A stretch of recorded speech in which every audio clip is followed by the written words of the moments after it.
ओम शांति। मीठे बच्चों, संगम युग पर ही तुम्हें आत्म अभिमानी बनने की मेहनत करनी पड़ती है। सतयुग से लेकर कलयुग तक यह मेहनत तुमसे होती ही नहीं। ये मेहनत मात्र संगम पर करनी है।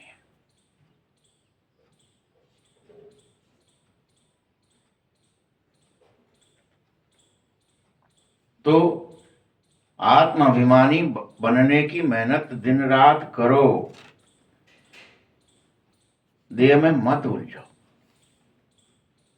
प्रश्न है, श्री कृष्ण का नाम उसके मां बाप से भी अधिक रोशन होता है, क्यों? उत्तर है, क्योंकि श्री कृष्ण से पहले जिनका भी जन्म होता है वे योग बल से नहीं जन्मते हैं। पहला बच्चा होता है कृष्ण, जो योग बल से जन्मता है।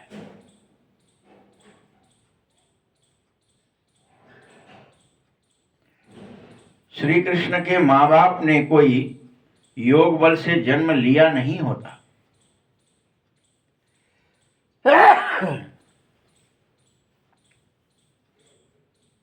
दूसरा पॉइंट है कि उनके मां बाप से कृष्ण का नाम अधिक क्यों रोशन होता है? पूरी कर्मातीत अवस्था वाले ही राधा कृष्ण होते हैं, जिनकी अवस्था पूर्ण रूप से कर्मातीत हो जाती है। वही योग बल से कर्मातीत अवस्था में आकर के जन्म लेते हैं, वो कर्मातीत हो गए होते हैं।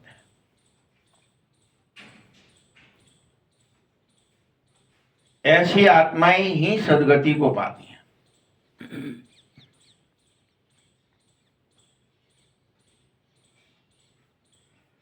और जब सभी पाप आत्माएं समाप्त हो जाती हैं, तब गुलगुल बन नई दुनिया में श्री कृष्ण का जन्म होता है और उसे बैकुंठ कहा जाता है उस समय। तीसरा पॉइंट है, संगम पर श्री कृष्ण की आत्मा ने सबसे अधिक पुरुषार्थ किया होता है अभी भी, इसीलिए उसका नाम रोशन हो जाता है। उतना पुरुषार्थ कोई नहीं करता जितना कृष्ण बनने वाली आत्मा करती है।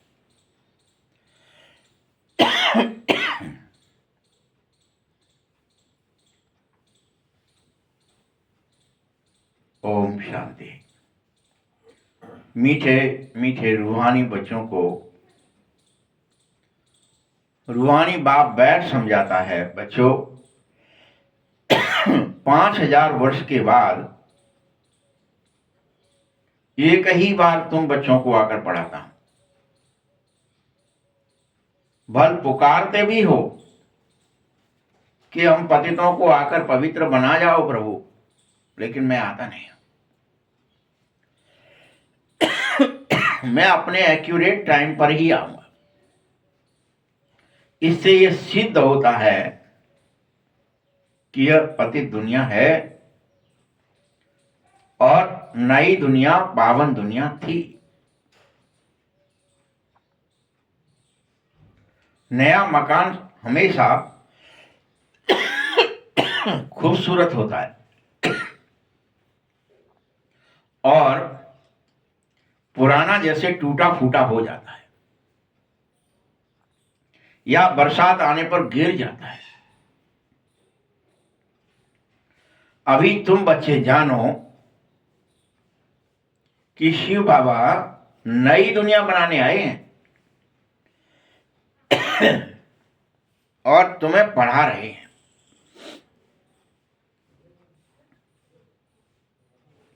फिर से 5000 वर्ष बाद ही पढ़ाएंगे।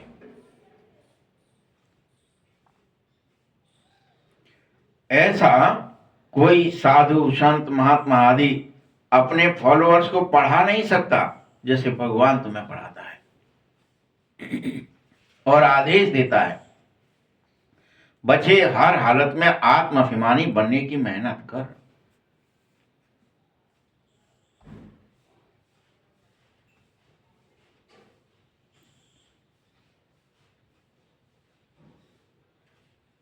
संसारियों को तो यह पता भी नहीं है, न खेल का पता है और न ही इस ज्ञान का पता है, क्योंकि साधु संत आदि सब निवृत्ति मार्ग वाले हैं। शिव बाबा के बगैर कोई भी इस सृष्टि का आदि मध्य अंत और उसका राज समझा नहीं सकता। आत्माभिमानी बनने में ही तुम बच्चों को बेहद मेहनत करनी चाहिए।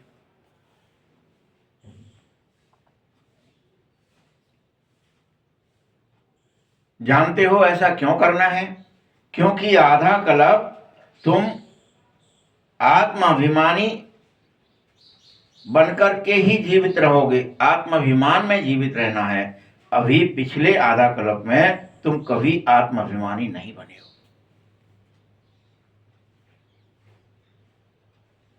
आधा कल्प ही रहते हो, लेकिन अभी पिछले आधा कल्प से 2500 वर्ष से 63 जन्मों से तुम आत्माभिमानी बने ही नहीं हो।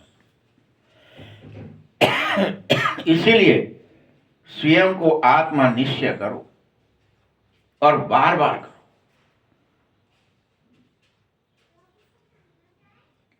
उसी में निरंतर लगे रहो, मेहनत करो। ऐसे नहीं कि आत्मा सु परमात्मा, यह नहीं कहना है। तुम्हें स्वयं को आत्मा समझना होगा और फिर परमपिता परमात्मा शिव को याद करना होगा। यह परम आवश्यक है।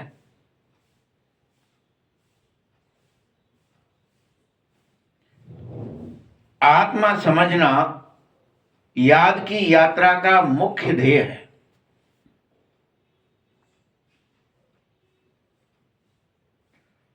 याद की यात्रा में इस स्मृति से ही तुम पतित से पावन बनते हो, दूसरा कोई उपाय नहीं है।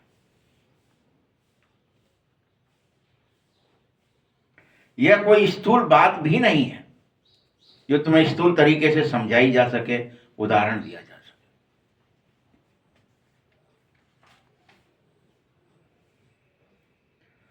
तुम्हें कोई नाक कान आदि नहीं बंद करना है।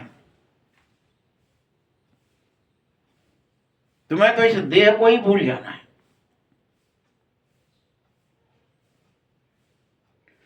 शरीर के किसी झंझट में नहीं फंसना है।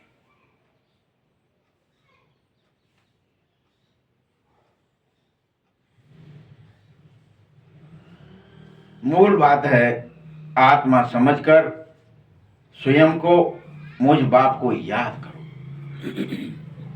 यही मूल बात है। और बार बार तुम इसे ही भूलते हो, क्रिया में फंस जाते हो।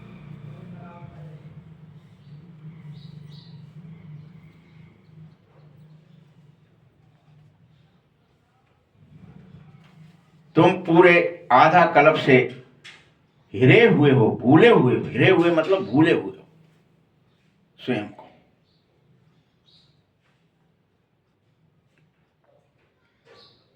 इस कारण देह अभिमान में रहने से तुम्हें अपनी स्वयं की पूर्णतः विस्मृति हो गई है। मैं आत्मा हूं तो कैसा हूं, क्या हूं, कहां हूं, सब भूल गए।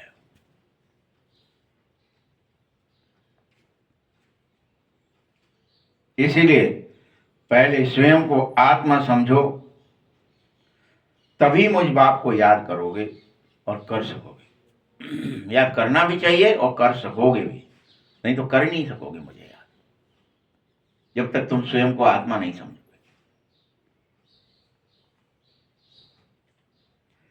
भक्ति मार्ग में भल बाबा बाबा कहते रहे, उससे कोई फायदा नहीं हुआ, क्योंकि स्वयं को भूले हुए थे।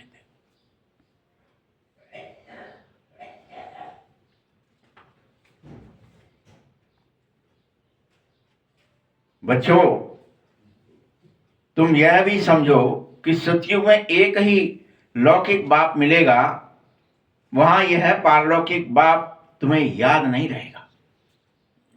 जो करना है अभी कर लो, अभी ही उस पारलौकिक बाप को याद कर लो, और उसकी शर्त पूरी करो कि स्वयं को आत्मा निश्चय करके फिर पारलौकिक बाप की याद में डूब जाओ।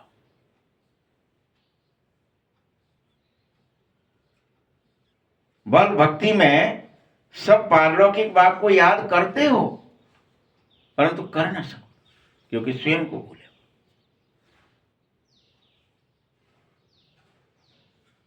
बाबा मना नहीं कर रहा है तुमने याद नहीं किया, भक्ति में किया, लेकिन खुद को भूल कर किया, इसलिए कुछ नहीं हुआ। सतयुग त्रेता में तो भक्ति होती नहीं है, क्योंकि वहां तो ज्ञान की प्रारब्ध चलती है।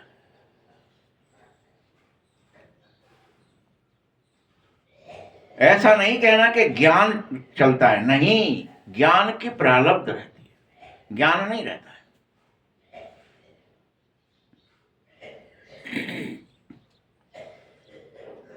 इस समय के इस ज्ञान की प्रारब्ध तुम्हें वहां सतयुग और त्रेता में मिल जाती है।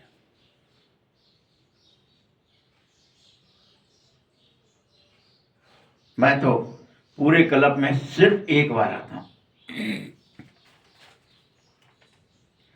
और आधा कल्प के बाप का सुख का वर्षा रहता है, मैं नहीं रहता हूं। आधा कल्प बेहद के बाप का सुख का वर्षा रहता है।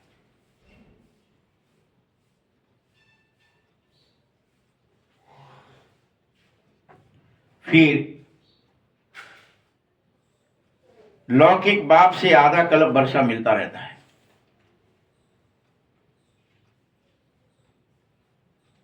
यह बात तुम मनुष्य ही समझ पाओगे, ये पशु पक्षी जीव जंतु नहीं, पेड़ पौधे नहीं।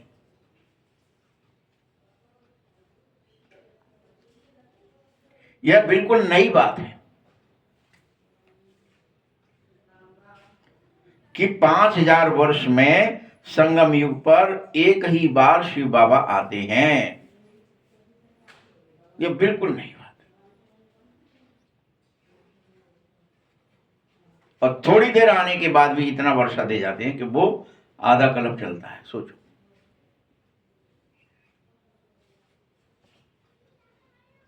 बाप आता है कलयुग का अंत और सतयुग के आदि के संगम पर।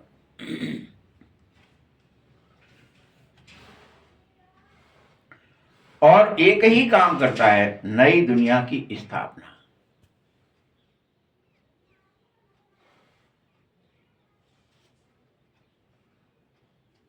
जिससे पुनः नई दुनिया में इन लक्ष्मी नारायण का राज्य स्थापित हो सके।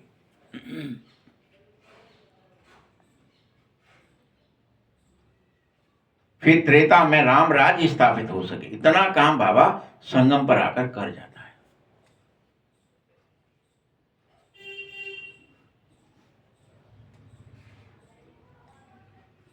बाकी देवताओं आदि के जो चित्र बना दिए हैं या कथाएं कही हैं, यह सब भक्ति मार्ग की सामग्री है, उससे बाप उसके बारे में कुछ नहीं कहेंगे।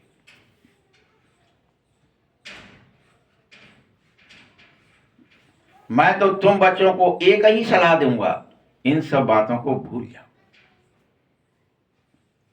जो तुमने सुन रखी है।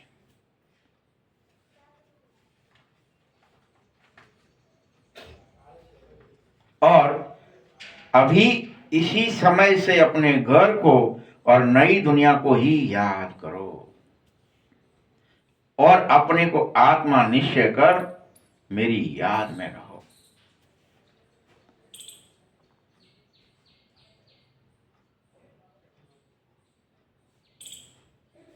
इस समय तुम ज्ञान मार्ग में हो। ज्ञान मार्ग है समझ का मार्ग। तो तुम अभी समझदार बनो और एक ही कर्म में लग जाओ, स्वयं को आत्मा निश्चय करने में, जिससे तुम 21 जन्म समझदार बन जाओगे 21 जन्म के लिए। इतने समझदार कि तुम्हें कोई दुख व्याप्त नहीं होगा।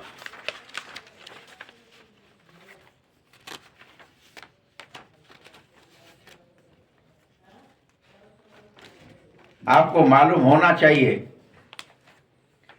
कि सतयुग में कोई नहीं ऐसे कह सकता है कि हमको सुख चाहिए या शांति चाहिए या आनंद चाहिए या प्रेम चाहिए या ज्ञान चाहिए। कोई नहीं कह सकता।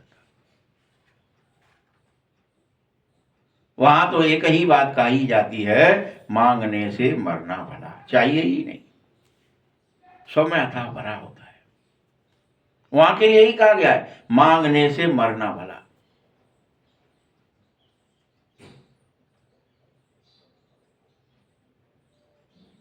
बाप तुमको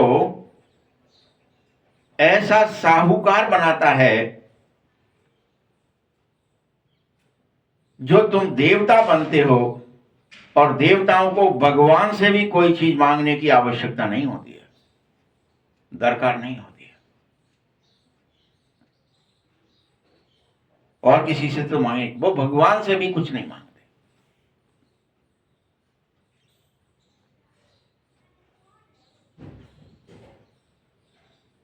बल संगम पर भी तुम्हें मांगना पड़ता है, यहां तुम दुआएं मांगते हो।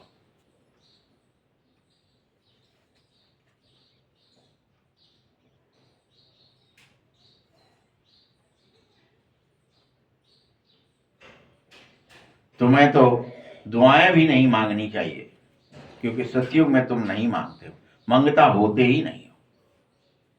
अभी तो देखो साधु संतों के पास, पोप आदि के पास कितने लोग जाते थे दुआएं लेने के लिए। फिर पोप आदि कितनी शादियां करवा देते। मैं तो यह काम करता ही नहीं हूं कभी।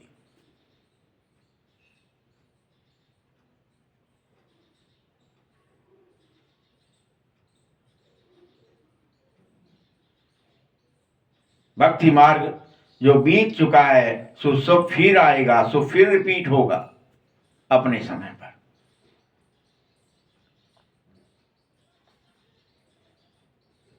देखो दिन प्रतिदिन भारत कितना गिर गया है।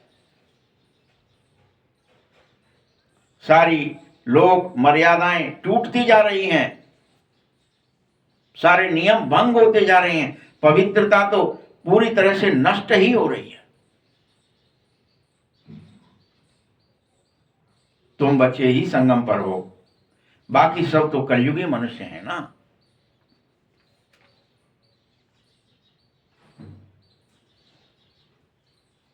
कोई भी मनुष्य जब तक यहां न आवे तब तक वह कुछ समझ न सके कि अभी संगम है या कलयुग है, यह भी नहीं समझ सकता। इतनी ओपन होते हुए भी यह पढ़ाई अति गूढ़ और छिपी हुई है।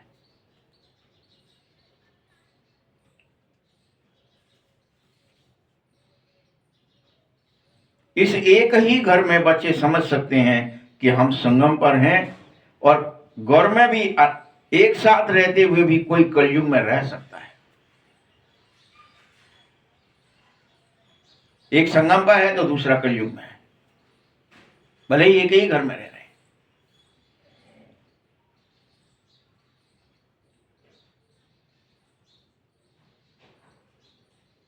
बाबा कहता है जो अभी भी कलयुग में है उनको देखो कितनी तकलीफ हो रही है, वो तकलीफ में पड़े। दिन रात भय है, चिंता है, दुख है, अशांति है।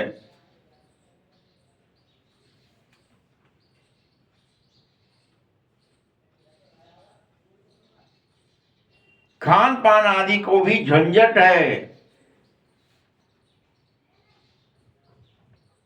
खाने के लिए व्यवस्था नहीं हो रही है, ऐसे बहुत पड़े। तुम बच्चे ही संगम युगी हो जो शुद्ध पवित्र भोजन खा सकते हो, भोग लगाकर खा सकते हो, बाबा की याद में बना सकते हो और खा सकते हो।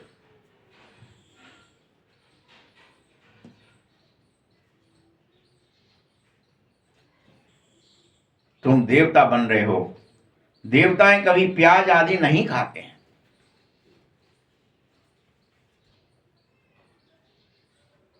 देवताओं को कहा ही जाता है संपूर्ण निर्विकारी।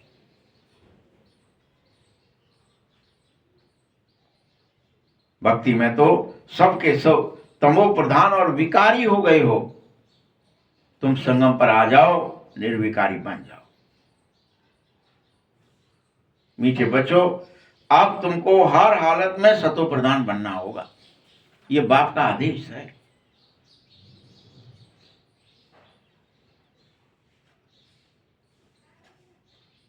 तुम में से कोई ऐसा ना समझे कि आत्मा पहले सतो प्रधान थी फिर तमो प्रधान बनी है।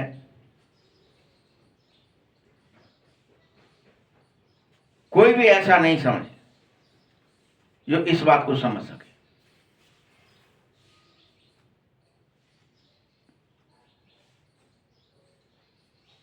साधु सन्यासी तो निर्लेप समझ बैठे हैं भाई। वो तो आत्मा के बारे में चिंतन ही नहीं करना चाहते। आत्मा तो निर्लेप है, मैं शरीर हूं।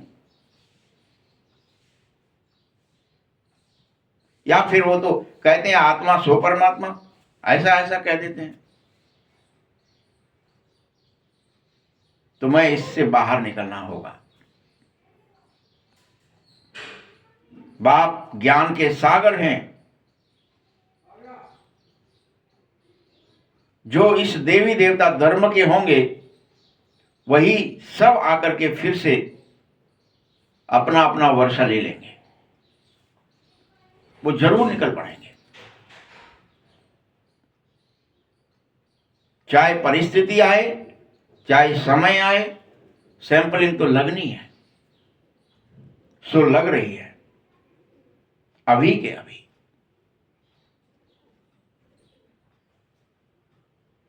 तुम सब समझो कि ये इतना ऊंच पद पाने लायक नहीं है क्या?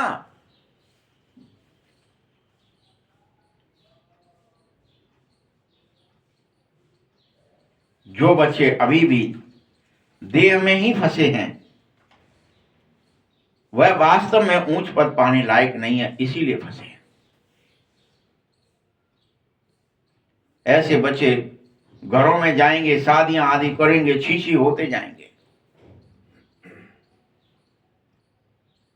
विकृति आएगी ही आएगी। तो समझाया जाता है ऐसे बच्चे फिर जो पवित्र नहीं बनेंगे वो ऊंच पद कैसे पाएंगे? जो स्वयं को आत्मा निश्चय नहीं करेंगे वो ऊंच पद कैसे पाएंगे? बच्चों, मात्र संगम पर ही राजाई की स्थापना होती है, दोबारा फिर कभी नहीं होगी, कल्प बाद ही होगी। आओ, मैं तुमको राजाओं का राजा बनाने के लिए आया हूं। तुम विश्व महाराजा बनो, तुम स्वयं के राजा बनो।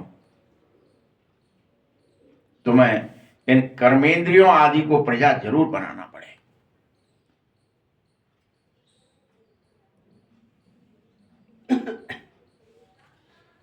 जो स्वराज अधिकारी ही नहीं बन सकता, भला वो विश्व राज्य कैसे पाएगा?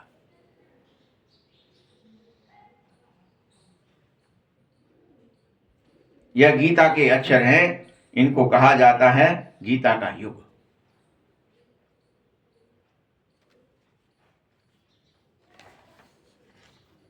आओ, अच्छी तरह से राजयोग सीख लो।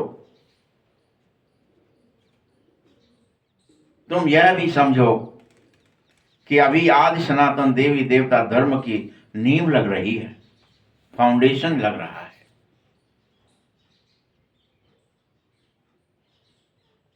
इस समय संगम पर ही सूर्यवंश और चंद्रवंश दोनों राजाई स्थापना की नींव लग जाती है।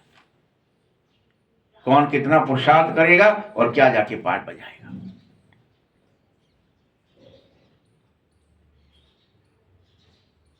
इसीलिए कहता हूं अभी तुम अच्छी रीति मेहनत कर लो, तभी सूर्यवंशी बन सकोगे। अभी नहीं तो फिर कभी नहीं।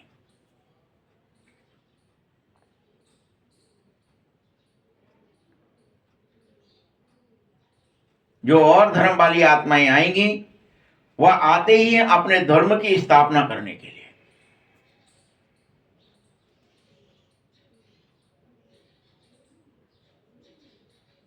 पीछे फिर उन धर्मों की आत्माएं आती रहेंगी।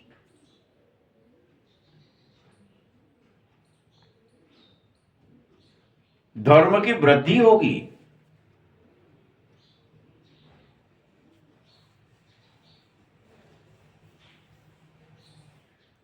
समझो कोई क्रिश्चियन है तो उन्हों का बीज रूप क्राइस्ट ठहरा ना, तुम्हारा बीज रूप शिव बाबा है। कौन है तुम्हारा बीज रूप? तुम शिव की संतान हो, तुम शिव से निकले हो।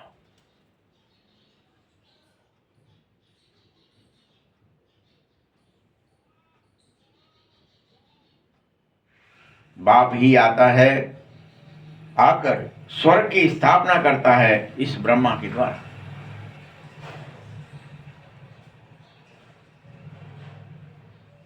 इस ब्रह्मा को ही प्रजापिता कहा जाता है। इसे रचता नहीं कहेंगे।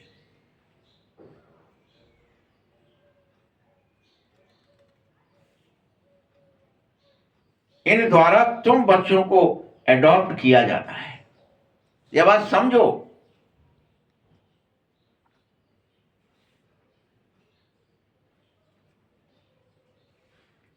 इस ब्रह्मा को भी तो बाप क्रिएट ही करता है। पहले पहले तो इसको ही गोद लेता है।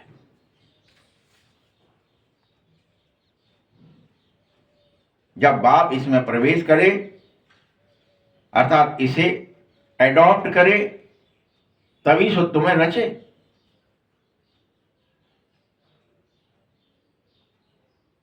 शिव बाबा कहता है तुम मेरे बच्चे हो।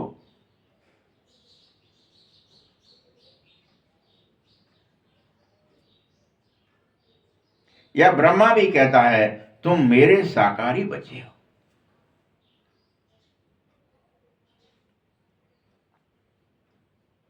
अभी तुम काले और छीछी क्यों बन गए? आओ गोरे बनो, पवित्र बनो, तभी तो तुम ब्राह्मण बनो।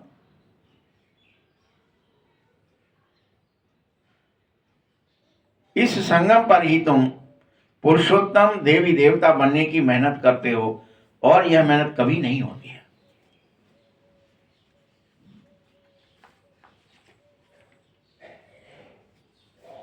याद रखना, सारी मेहनत ब्राह्मणों को ही करनी पड़ती है, फरिश्ता बनने की या देवता बनने की। जब तुम देवता बन जाएंगे या शूद्र बन जाएंगे तो कोई मेहनत करने की जरूरत नहीं होगी। देवता से फिर शूद्र तक, देवता बनो, क्षत्रिय बनो, वैश्य बनो, शूद्र बनो, मेहनत नहीं हो, अपने आप गिरती कला में चले जाते हैं। मेहनत संगम पर ही होती है। जो गिरती कला से चढ़ती कला में काले से गोरा बनना पड़ता है।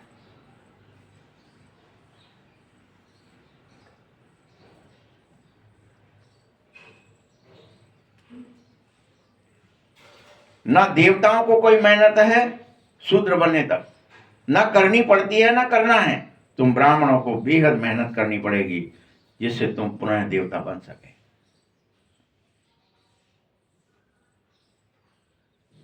मैं संगम पर आया हूं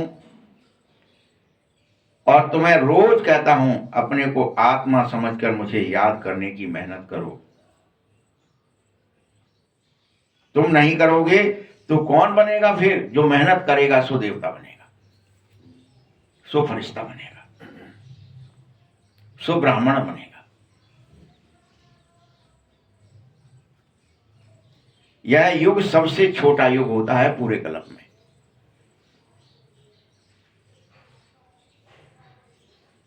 इसीलिए इसको लीप युग कहा जाता है और इसे कोई जानता भी नहीं है।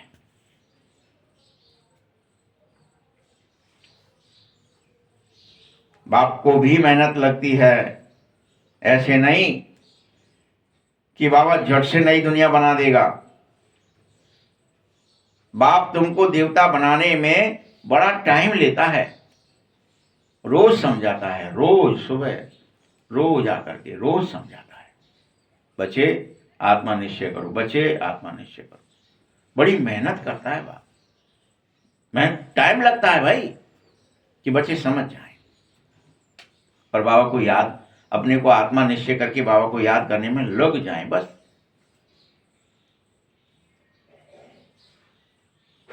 मुझे देवता बनाने में बहुत टाइम लगता है। जो बच्चे अच्छे कर्म करेंगे वही तो अच्छे कुल में जन्म लेंगे ना। तुम्हारे कर्म सुधारता।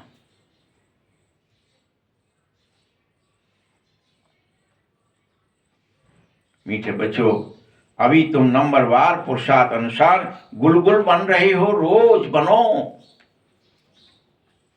इसमें देरी ना करो।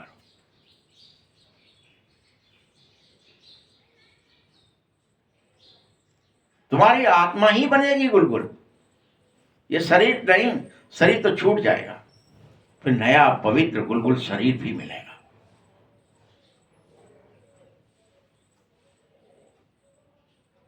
आओ, तुम अच्छे कर्म सीखो। तुम्हारी आत्मा अच्छे कर्म सीख रही है, क्योंकि आत्मा ही अच्छे और बुरे संस्कार साथ में लेकर जाती है। ये शरीर नहीं जाता है।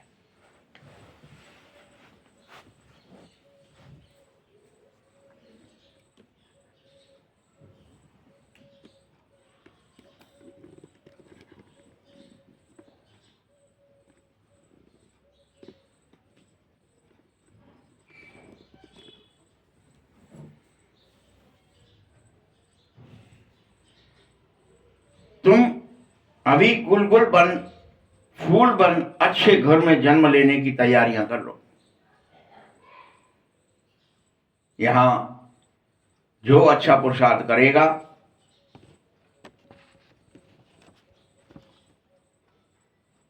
सो जरूर अच्छे घर में जन्म लेगा।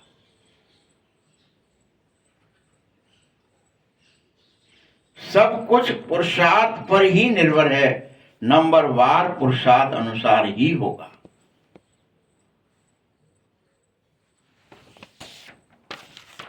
कृष्ण बनना है, कुछ भी बनना है, वो पुरुषार्थ पर दारोमदार है सारा का सारा। तुम बच्चे जैसा कर्म करते हो वैसा तुम जन्म लेते हो। जब बुरे कर्म करने वाले बिल्कुल खत्म हो जाएंगे तब स्वर्ग स्थापित हो जाएगा। वह भी छांट छूट होकर होगा।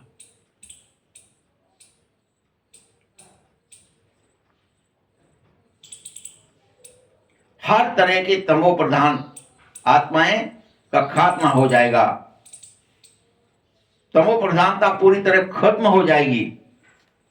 तो फिर धीरे धीरे नए नए देवता आना शुरू होंगे।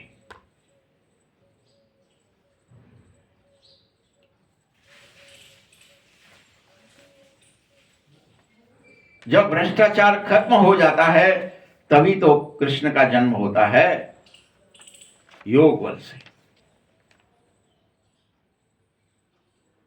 तब तक तो सब बदली सदली होती रहती है।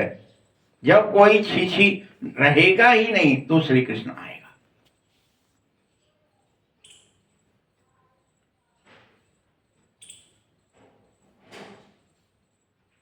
तब तक तो तुम आते जाते रहते हो।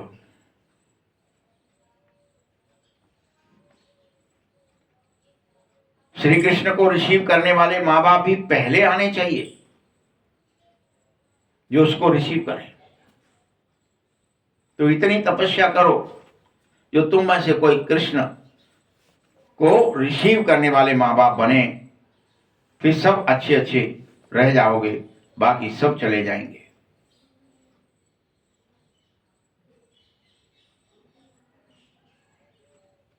और तभी इस संसार को स्वर्ग कहा जाएगा, वैकुंठ कहा जाएगा। कोई छीछी वाला उस समय भ्रष्ट कर्म करने वाला होगा ही नहीं जो दृष्टि भी दे सके।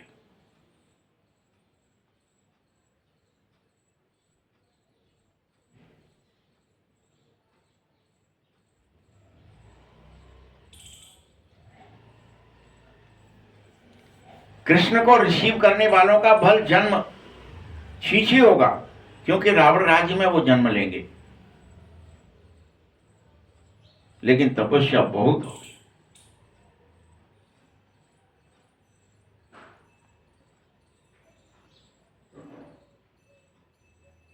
फिर बाद में किसी का शूद्र जन्म नहीं होगा, गुलगुल पवित्र जन्म होगा।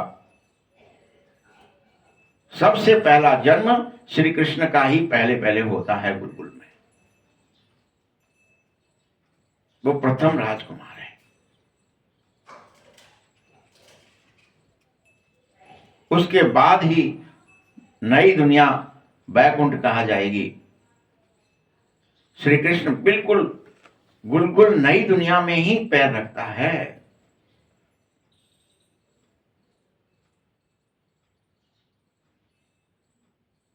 वहां पर रावण संप्रदाय पूर्ण रूप से खत्म हो जाता है, पूर्ण रूप से।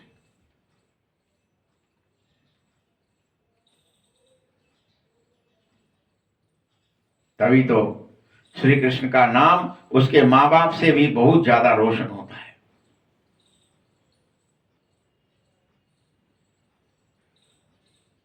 श्री कृष्ण के मां बाप का इतना नाम हो ही नहीं सकता,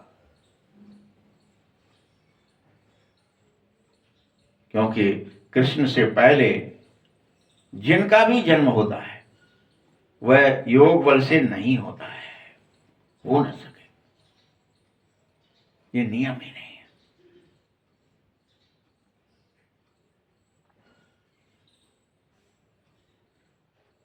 ऐसा बिल्कुल नहीं है कि कृष्ण के मां बाप ने योग बल से जन्म लिया, नहीं।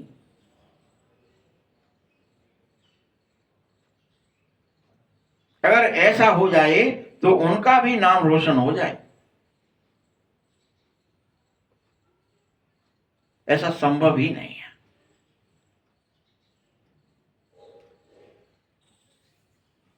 तो इससे यह सिद्ध होता है कि उनके मां बाप ने इतना पुरुषार्थ किया है जितना कृष्ण ने नहीं किया। यह सब बातें आगे चलकर तुम खुद ब खुद समझ जाओगे, अभी समझाने से भी समझ में नहीं आएगा। जब होगा, वो प्रक्रिया दोहराई जाएगी, तब तुम्हारे को समझ में आ जाएगा।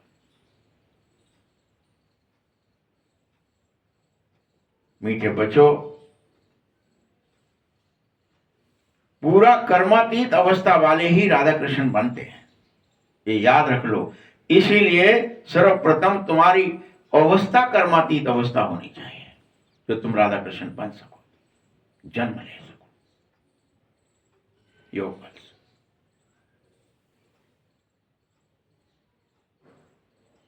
अर्थात सदगति में जा सको।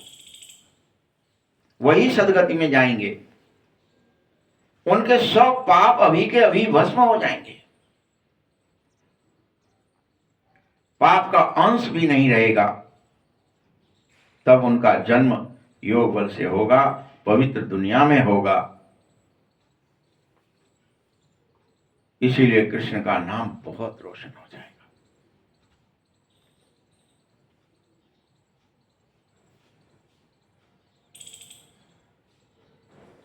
इन मां बाप को भी बाकायदा साक्षात्कार होगा कि हमारे घर कृष्ण जन्म लेने वाला है।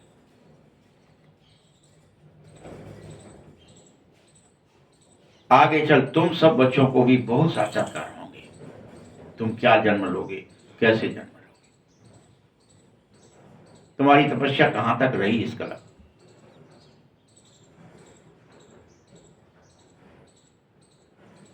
तुम ये मत सोचो टाइम पड़ा है, कर लेंगे पुरुषार्थ बुढ़ापे में।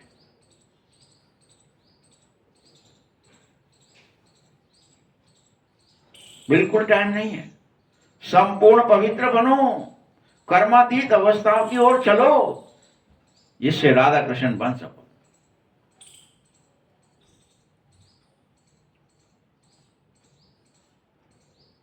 तुम सब यह बनने के लिए ही तो पढ़ रहे हो राधा कृष्ण।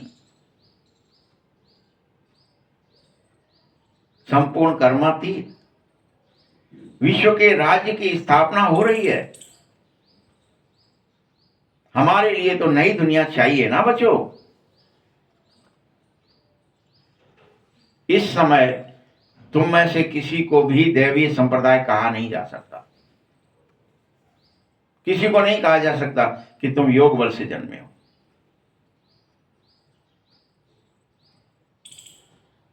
हाँ, इस समय तुम ब्राह्मण संप्रदाय हो। तुम योग युक्त रहते हो, योग में रहने का पुरुषार्थ करते हो, दिन रात बाबा को याद करते हो। इसका अर्थ क्या हुआ कि तुम शूद्र से बदल ब्राह्मण बन गए हो। तुम्हें देह दुनिया से अब ज्यादा लेना देना नहीं है। तुम दिन रात देवता बनने के लिए पुरुषार्थ कर रहे हो, इसीलिए तो ब्राह्मण संप्रदाय।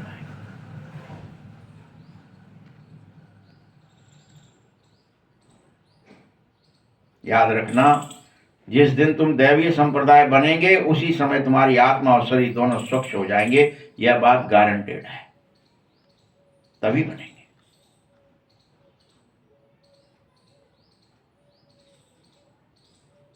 अभी तो संगम युगी हो, तो संगम युगी हो तो पुरुषोत्तम बनो, इससे कम नहीं।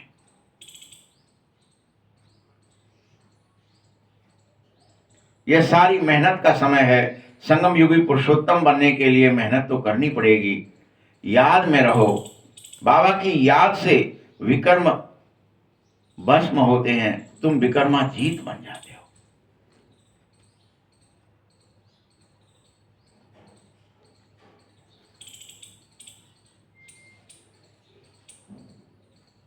बोलो बच्चे, सारी मेहनत याद की है।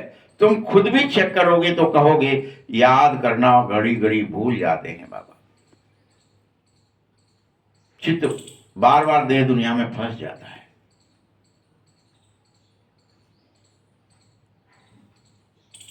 बाबा तो पिकनिक पर भी बिठाता है। इस ब्रह्मा को ख्याल रहता है यह कि हम याद में नहीं रहेंगे तो भला बाबा क्या करेंगे। इसलिए बाबा कहता है तुम याद में बैठो, पिकनिक करो। याद में बैठने की पिकनिक, खुशी। कर्म करते भी तुम मुझे याद करो, मुझ माशु को याद करो, जिससे तुम्हारे समस्त विकर्मों का विनाश हो सके, जो तुमने 63 जन्म से किए हैं। इसमें बहुत मेहनत है। याद से ही आत्मा पवित्र बनती है, याद से ही अविनाशी ज्ञान धन भी जमा होता है और योग का बल भी जमा होता है। याद रखना, अगर अब तुम अपवित्र बन जाओगे तो सारा ज्ञान बह जाएगा।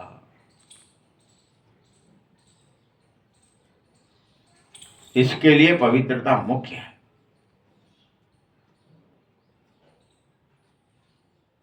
बाप अच्छी अच्छी बातें समझा रहा है। मीठे बच्चों, यह सृष्टि के आदि मध्य अंत का ज्ञान है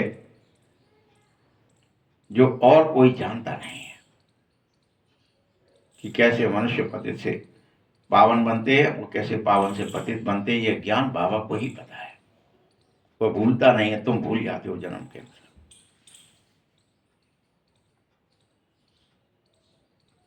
बाकी सब सत्संग आदि हैं, ये सब भक्ति के हैं। बाप एकमात्र तुम्हें शिक्षा देता है पवित्रता की, कि पवित्र बनो, योगी बनो, मुझे याद करो और अपने समस्त विकर्मों का विनाश कर लो। बाबा ने समझाया है, भक्ति वास्तव में प्रवृत्ति मार्ग वाले को ही करनी है। तुम्हारे में भी तो कितनी ताकत रहती है। घर बैठे तुमको सुख मिलता रहता है। तुम सर्वशक्तिमान बाप से इतनी ताकत ले लेते हो जो तुम घर बैठकर भी सुखी रह पाते हो।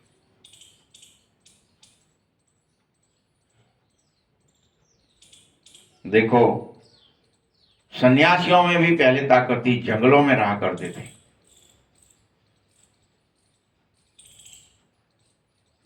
अभी तो कितने बड़े बड़े फ्लैट बनाकर रहते हैं। वह भी सारी आधुनिक फैसिलिटी है उनमें, अभी उनके पास कोई ताकत नहीं रही है। कार भी होगी, एसी भी होगा, सब होगा, बंगला भी होगा, भले मंदिर के नाम पर होगा।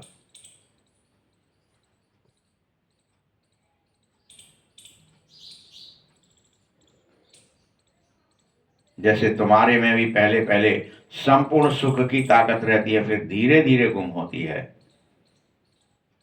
ऐसे ही इन सन्यासियों में पहले शांति की ताकत थी, अब वह ताकत उनमें नहीं रही है।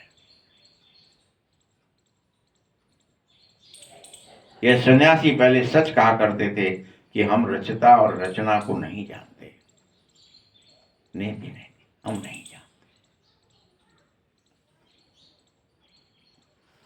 लेकिन अब तो वो सच भी नहीं बोलते, अब तो वो अपने को भगवान कह बैठे हैं, श्री श्री 108 कह बैठे हैं, शिवो अहम कह बैठे हैं। इतने नीचे गिर गए हैं। श्री श्री 108, श्री श्री फलाने, श्री श्री ठिकाने, सबकी ताकत खत्म हो गई है। मीठे बच्चों, इस समय सारा झाड़ तमो प्रधान है, इसलिए सभी का उद्धार करने मुझे आना पड़ता है।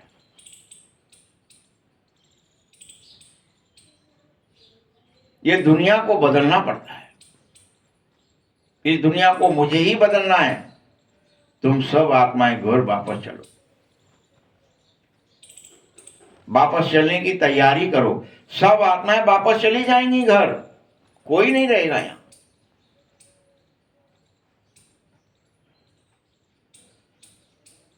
कोई एक भी तुम में से ऐसा नहीं है जिसको यह दृढ़ विश्वास हो कि हमारी आत्मा में अविनाशी पाठ नूत है। घर भी जाना पड़ेगा, फिर पाठ भी बजाने अपने टाइम पर आना पड़ेगा। ये नूत है, इसे कोई मैट नहीं सकता। सो फिर रिपीट होता ही रहेगा। किसी को भरोसा नहीं है इस बात।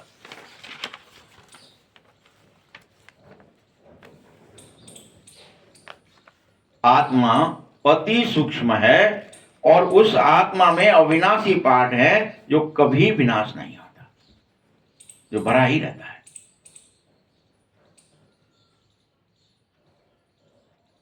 इसमें तुम्हारी बुद्धि बड़ी अच्छी और पवित्र चाहिए, तब तुम इस बात को समझ सकोगे।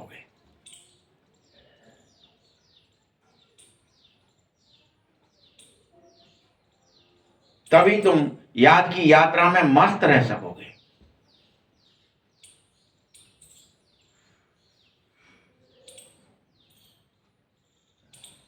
किसी को भी मेहनत के बगैर पद नहीं मिलता है बच्चों।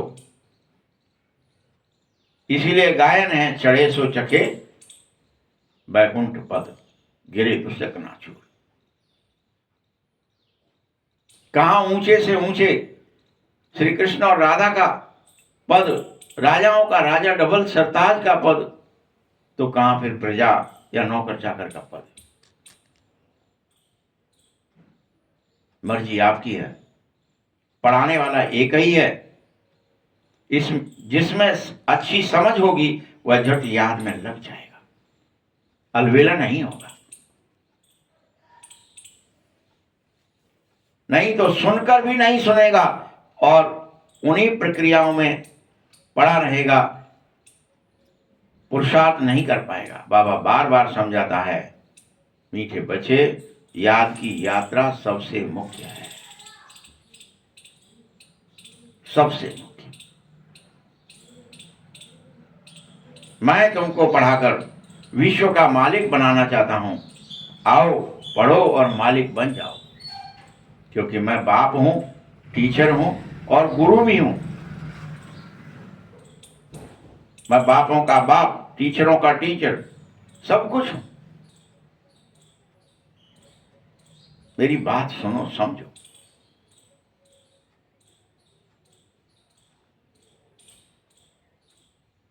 और मुझे याद करो। यह तो तुम भी जानते होंगे, तुम बच्चों को, कि हमारा बाबा बड़ा ही प्यारा है, बड़े प्यार से समझाता है। ऐसे बाप को हमें बड़े प्यार से याद करना ही चाहिए।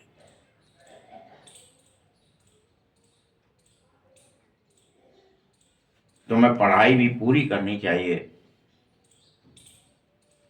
अगर तुम मुझ बाप को याद नहीं करोगे तो बल तुम्हारे पाप नष्ट नहीं होंगे, चाहे तुम कुछ कर लो।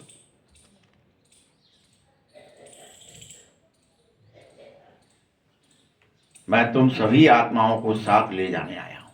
घर चलो। तो पाप का बोझ उतारो, तभी जा सकते हो। बाकी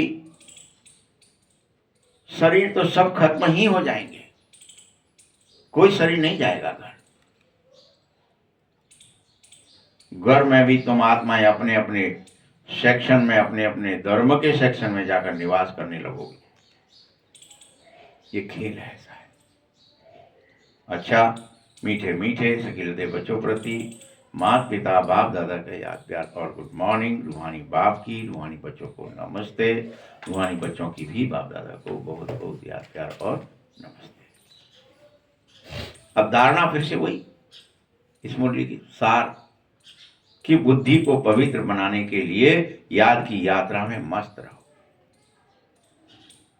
तभी बनेगी पवित्र बुद्धि।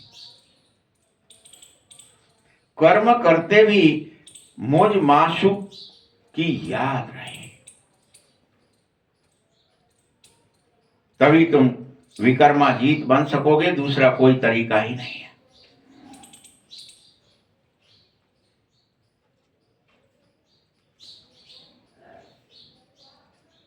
दूसरा पॉइंट है, इस छोटे से युग में तुम्हें मनुष्य से देवता बनने की मेहनत जरूर करनी है। ये मत सोचो बाद में हो जाएगी, कल कर लेंगे, अभी नहीं तो कभी नहीं।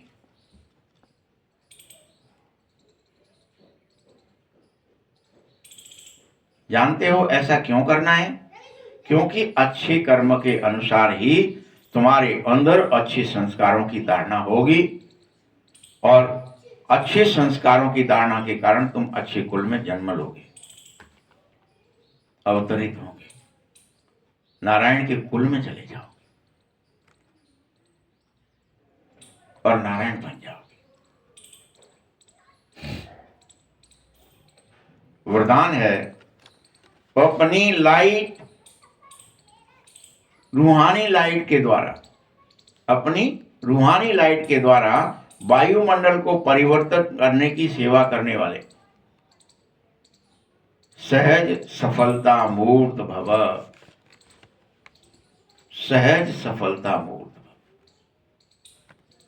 जैसे साकार में, सृष्टि में जिस रंग की लाइट जलाते हो वही वातावरण में फैल जाता है कलर।